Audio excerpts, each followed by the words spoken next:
epistles are not meant to be read alone. The epistles are meant to be read with the Old Testament books. The epistles, of course, when you hear epistles, we're talking about Romans, Galatians, Corinthians, Ephesians, all those letters of the apostles. They are called epistles. So the epistles, therefore, are not meant to be read alone.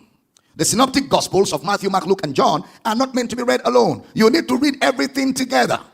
We read the Bible together. We read the Bible together. Very critical.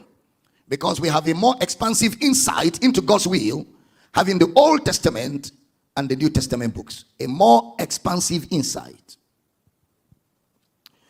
I said the Old Testament is what you can call God's plan book. God's plan book, or you can call the Old Testament God's purpose book, or you can call the Old Testament God's project book. Plan book, purpose book, project book, where the project of God is set. Where the project of God is set. Where the design of what God intends to do can be found.